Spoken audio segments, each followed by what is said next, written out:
Hello everyone and welcome to this video. আজকে আমাদের ক্লাসের টপিকটি হচ্ছে পিকচার। আমরা কিভাবে মাইক্রোসফট ওয়ার্ডে পিকচার ইনসার্ট করব, কিভাবে পিকচার রিলেটেড যে কাজগুলো রয়েছে সেগুলো করব, সেটাই দেখব আজকের ভিডিওতে। So let's started. পিকচার আনার জন্য আমরা কোথায় যাব? ইনসার্টে আসার পরে জাস্ট আমরা এখান থেকে পিকচার টুলসটা ক্লিক করে দিব। করার পরে এখানে তিনটা অপশন আসবে। একটা হচ্ছে দিস ডিভাইস, একটা স্টক ইমেজ, আর এটা হচ্ছে অনলাইন পিকচার। মানে আমরা চাইলে আমাদের যদি অনলাইন পিকচারের প্রয়োজন হয় সেগুলো যদি আমরা ডাউনলোড, মানে যেগুলো আমাদের পিসিতে ডাউনলোড বা কম্পিউটার ডাউনলোড করা আছে সেটা তো আছেই। আর যদি আমাদের ডাউনলোড করা না থাকে সেই ক্ষেত্রে আমরা কিন্তু চাইলে অনলাইন থেকে ডিরেক্ট এবং স্টক কিছু ইমেজ যেগুলো দেওয়া আছে সেগুলো আমরা দেখি, ঠিক আছে? তো যাই হোক, তো ফার্স্ট অফ অল আমরা দিস ডিভাইসে ক্লিক করি, বিকজ দিস ডিভাইস মানে হচ্ছে আমাদের এই যে কম্পিউটার হার্ড ডিস্ক বা আমাদের স্টোরেজের মধ্যে যে পিকচারগুলো রয়েছে আমরা এখান থেকে চাইলে সেইগুলা নিতে পারবো। তো এখান থেকে আমাদের যেখানে লোকেট করা আছে, যেখানে আমাদের পিকচারগুলো রয়েছে সেইখান থেকে আমরা চাইলে কি করতে পারবো, যে কোনো একটা পিকচার নিতে পারবো, ঠিক আছে? তো আমরা যদি চাই এখান থেকে জাস্ট এটা ক্লিক করে ইনসার্ট করলে কিন্তু পিকচারটা চলে আসবে। তো যাই হোক, আমার কম্পিউটার থেকে কোনো পিকচার নিচ্ছি না, আমি নিব হচ্ছে অনলাইন থেকে। তো পিকচার্সে আসার পরে দেখি ইন্টারনেট কানেকশন আছে কিনা, হ্যাঁ আছে, ফাইন। তো পিকচার্সে আসার পরে এখন আমরা দিব হচ্ছে অনলাইন পিকচার্স। এরপর আমরা জাস্ট এই সার্চ বিং থেকে আমরা সার্চ করে নিব হচ্ছে আমরা যে কন্টেন্টটা চাচ্ছি সেইটা। তো আমরা চাচ্ছি কক্সবাজার, তো আমরা এখানে লিখলাম কক্স, BAZAR বাজার, দেন প্রেস ইন্টার। এখন জাস্ট আমরা যে পিকচারটা চাচ্ছি সেটা অনলাইন বা নেটওয়ার্ক ইস্যুর কারণে আসলে আমাদের পিকচারটা লোড হতে পারতেছে না।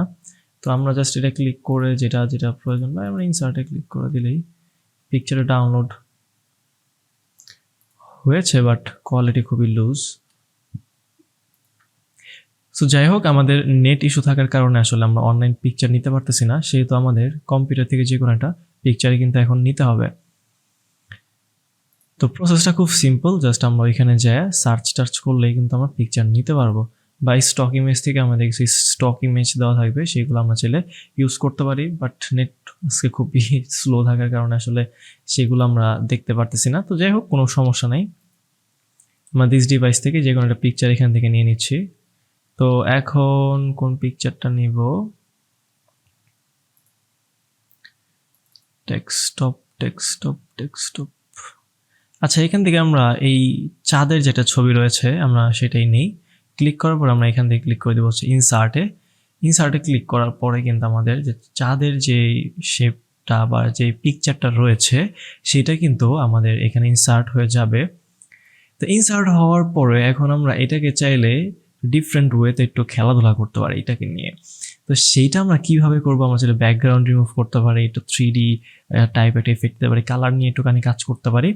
যাই হোক, এখানে আহামরি কোনো কাজ করার কিন্তু কোনো প্রয়োজন পড়ে না। ওকে, ফাইন। তো এখন আমরা যদি এই পিকচারটাকে মুভ করতে চাইলে এটা কিন্তু দেখেন এইখানে একটা, মানে এইটা হচ্ছে কি, মানে প্রবলেমটা আমি কোথায় আমি একটু বলি যে আমরা কেন এটাকে খুব ইজিলি মুভ করতে পারি না। বিকজ আমরা একটা শেপ যখন ক্রিয়েট করি সেটা কিন্তু খুব ইজিলি আমরা মুভ করতে পারি, বাট পিকচারের বেলায় আসলে সেভাবে মুভটা করা যায় না। আচ্ছা দেখি, তো এইটা কি হয়েছে, আমরা যদি জুম করি এইখান থেকে you can add a matching over page. যাই হোক, তো এইটা আমাদের কি হয়েছে যে লাইনের মধ্যে আমাদের পিকচারটা কিন্তু ঢুকে গেছে। তো এখন যদি আমরা এটা এখান থেকে বের করতে চাই, সেহেতু আমার যেটা করতে হবে সেটা হচ্ছে পিকচারটাতে ক্লিক করার পরে আমাদের এইখানে এই লেআউট অপশন, লেআউট অপশনে ক্লিক করার পরে এটা কি অপশন চুজ করা রয়েছে? In line with text. এখন আমরা একটা শেপ ক্রিয়েট করি, শেপের ক্লাস কিন্তু আমরা খুব ভালোভাবে নিয়েছিলাম। এটা শেপ ক্রিয়েট করার পরে এখন এইটার মধ্যে সেম অপশনটা কিন্তু থাকে। লেআউট অপশনে ক্লিক করার পর এখন কিন্তু ইন লাইনের মধ্যে নাই, এটা রয়েছে একেবারে লাস্টে কি ইন ফন্ট অন টেক্সট। যাই হোক, তো ওটা আমরা বাদ দিই। বাট কি বললাম যে বিষয়টা কি, দুটা কিন্তু ডিফারেন্ট, ঠিক আছে? আমরা যদি লাইন দিয়ে দিই তাহলে কিন্তু এটাও কিন্তু লাইনের সাথে কিন্তু কাহিনী করা শুরু করে দিবে। যাই হোক, তো এটা ক্যান্সেল। তো এইটার মধ্যে এখন আমরা যদি এইটা চেঞ্জ করে আমরা এইটা দেই, এটা দিলে কি হবে, এটা কিন্তু নর্মাল হয়ে গেছে। হ্যাঁ, নর্মাল হয়ে গেছে, ফাইন, সমস্যা নাই। বাট এটা হইতেছে কি যে কিভাবে আসতেছে, এটা যদি আমরা একটু আইকনটার দিকে খেয়াল করি তাহলে বোঝা যাবে। তো আমরা একটা কাজ করি, আমরা হচ্ছে আগে এইটার যে ব্যাকগ্রাউন্ডটা রয়েছে সেটাকে আগে রিমুভ করি। তো এইটাকে রিমুভ করার জন্য কিন্তু খুবই ইজি দুইটা ট্রিক্স রয়েছে, হ্যাঁ। ফার্স্ট অফ অল যে টুলসটা রয়েছে সেটা হচ্ছে আমাদের পিকচার ফরম্যাটে আসার পরে রিমুভ ব্যাকগ্রাউন্ডে ক্লিক করার পরে আমাদের এখানে এরকমভাবে একটা অপশন আসবে। যাই হোক, তো আমরা কিপ এরিয়া টু রিমুভ দিয়ে দিব, বিকজ আমরা হচ্ছে এখান থেকে কিছু অংশ বের করতে চাচ্ছি। তো এইটা জাস্ট আমরা এখান থেকে ড্র্যাগ করে দিলেই এই অংশটা কিন্তু চলে আসবে। ও সরি, এটা তো আমাদের মেক এরিয়া করতে হবে, মিস্টেক। তো যাই হোক, যতটুকু হয়েছে জাস্ট আমরা এখান থেকে যদি ক্লিক করে দিই কিপ এরিয়া চেঞ্জে, তাহলে আমাদের কিন্তু এইভাবে একটা সিলেকশন চলে আসবে, খুবই বাজে একটা সিলেকশন। তো এটার চাইতে বেস্ট একটা ওয়ে রয়েছে, আমরা তাহলে সেটাই অ্যাপ্লাই করি। তো জাস্ট আমরা এখান থেকে করে দিচ্ছি হচ্ছে আনডু আনডু আনডু আনডু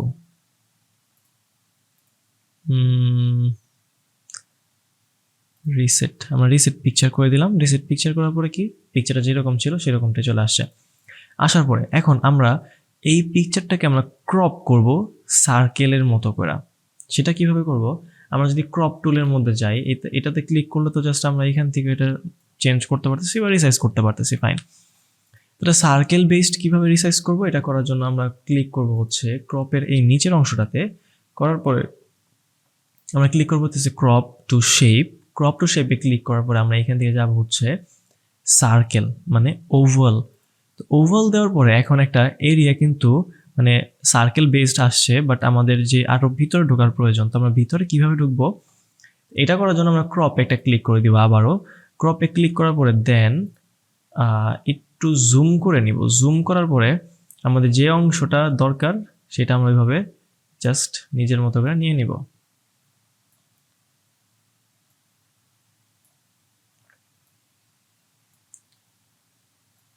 ওকে, ফাইন। এখন আমাদের কি শুধুমাত্র ভিতরের যে অংশটা রয়েছে মানে চাঁদের যে এক্সিট ছাদটা রয়েছে সেইটা এখানে কিন্তু চলে আসছে।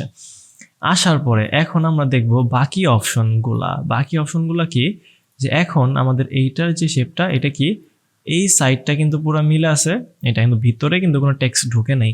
আমরা যদি এই লেআউট অপশনে চেঞ্জ করে সেকেন্ড যেটা আছে সেটা যদি দিই, তো লেখাগুলো কিন্তু ঢুকে গেছে ভিতর দিয়ে। এখন যদি ছোট করলে কিন্তু বিষয়টা খুবই ক্লিয়ারলি বোঝা যাচ্ছে যে এই দিক দিয়ে শেপটা কিন্তু একটা রাউন্ড বেস করে আসছে। এটাকে যদি আমরা কর্নারে দিই, ঠিক আছে, তো শেপটা এই অ্যাঙ্গেলে আসবে। আর এটা না দিয়ে যদি আমরা প্রথমটা দিতাম তাহলে কীভাবে আসতো, লেখাগুলো সরে যেত। হ্যাঁ, তো এই হচ্ছে অবস্থা। নেক্সট যেটা আছে সেটা এই দুইটা প্রায় সিমিলার। যাই হোক, তো এগুলি নিয়ে একটু খেলাধুলা নাড়াচাড়া করলেই কিন্তু বিষয়গুলো ক্লিয়ারলি বোঝা যাবে, ঠিক আছে। তো এরপরে যেটা আছে সেটা হচ্ছে দুই সাইড থেকে টেক্সটগুলো সরে যাবে, আর এটা হচ্ছে টেক্সটের একেবারে নিচে চলে যাবে। যদি এরকম প্রয়োজন হয় আমরা অবশ্যই দিব। যাই হোক, লাস্ট যেটা সেটা হচ্ছে একেবারে ইন ফন্ট অন টেক্সট। তো এইটা যদি আমরা দিয়ে দেই তাহলে কি হবে, এটা শেপের মতো করে চলে আসবে। ওকে, শেপের মতো করে আসার ফলে এটা আমাদের কি কোনো টেক্সটকে কোনো ডিস্টার্ব করবে না। ওকে, ফাইন। তো যাই হোক, তো এটাকে আমরা রিসাইজ করার সময় কিন্তু সেম, জাস্ট এখান থেকে কর্নার থেকে আমরা কি এটাকে আবার বড় করে নিলাম। করার পরে এখন এখানে কিছু মানে কালার নিয়ে একটু খেলার জন্য কিছু টুলস দেওয়া আছে। যাই হোক, এগুলিতে তো অত আহামরি কোনো প্রয়োজন আসলে পড়ে না, ঠিক আছে। তো প্রয়োজন পড়লে ইউজ করবো আমরা, কোনো সমস্যা নাই। দেন হচ্ছে কালার থেকে আমরা চাইলে এরকম টাইপের ভয়ানক কিছু আর্টিফ্যাক্ট এগুলো চাইলে ইউজ করতে পারি। এটা আবার কি, ও মাই গড। যাই হোক, তো এটা যদি আমরা কোনো আকাম টাকাম করে ফেলি, ঠিক আছে, আমাদের যদি মনে হয় যে না আমরা এটাকে নর্মাল করতে চাচ্ছি, তখন সেই ক্ষেত্রে রিসেট করে দিলে কিন্তু আবার প্রবলেমটা কি হলো যে একদম নর্মাল হয়ে গেছে, ব্যাকগ্রাউন্ডও কিন্তু রিমুভ হয়ে গেছে। সে তো আনডু করাই ভালো, ঠিক আছে।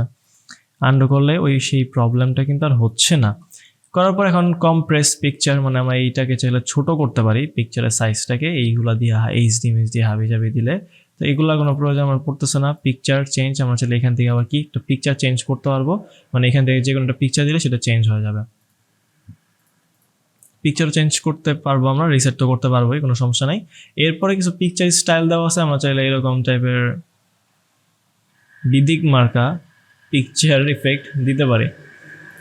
ওকে, তো আমরা এখান থেকে আমাদের যে পিকচার ইফেক্টটা প্রয়োজন আমরা সেই ইফেক্টটা এখানে দিয়ে দিব।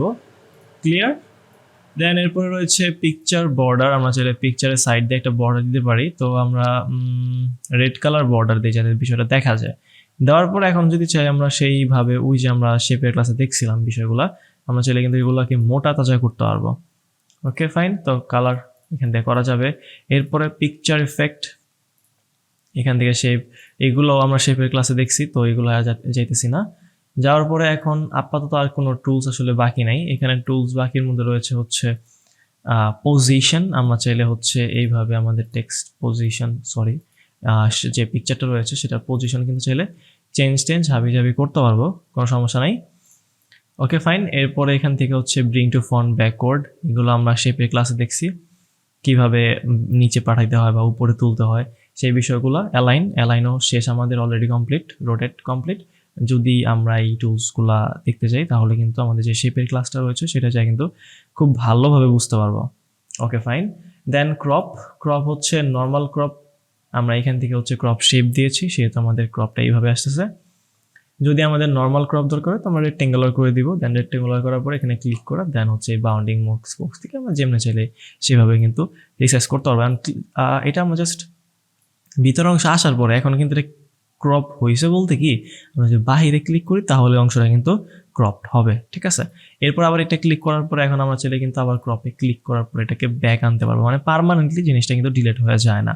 মানে আমরা চাইলে মাল্টিপল যে কয়বার ইচ্ছা সেই কয়বার এটাকে ক্রপ করতে পারি। ওকে ফাইন, দেন এরপরে আর কি টুলস রয়েছে? এরপর আর টুলসের মধ্যেই জাস্ট লাস্টলি হচ্ছে হাইড অ্যান্ড উইথ। আমরা চাইলে এখান থেকে যে কোনো একটা হাইড এখান থেকে দিতে পারি। মেবি এইখানে ক্রপের মধ্যে একটা অপশন রয়েছে এক্সপেক্ট রেশিও, তো এখান থেকে আমরা চাইলে আমাদের যে কিছু সাইজ, ডিফল্ট সাইজ দেওয়া রয়েছে এইগুলা কিন্তু আমরা চাইলে এখান থেকে ইউজ করতে পারি। আর এখন এত ছোট কেন আসতেছে? বিকজ এটা আমাদের শেপের সাইজটা ছোট করা, সেহেতু এটা আসতেছে। তো এটা যদি আমাদের নর্মাল সাইজে থাকতো, এখন কিন্তু আমরা এক্সপেক্ট রেশিও থেকে কিন্তু চাইলে এরকম সাইজ টাইজ করতে পারবো। মানে পিকচারের যে একটা শেপ থাকে না, সেই শেপে বা ভ্যারাইটির সাইজ। তো আপনাদের যদি সাইজ ওইরকম কোনো মানে এক্সিট সাইজ যদি আপনাদের দেওয়া বা জানা থাকে, তখন আপনারা চাইলে কিন্তু এখান থেকে ওই হাইড ওয়েটে ওইটা মানে ডিফল্টলি বসায় চাইলে ইউজ করতে পারবেন। Okay fine, so this is all for today. যদি ভিডিওটা ভালো লেগে থাকে তাহলে অবশ্যই লাইক, কমেন্ট আর সাবস্ক্রাইব করবেন। Thank you.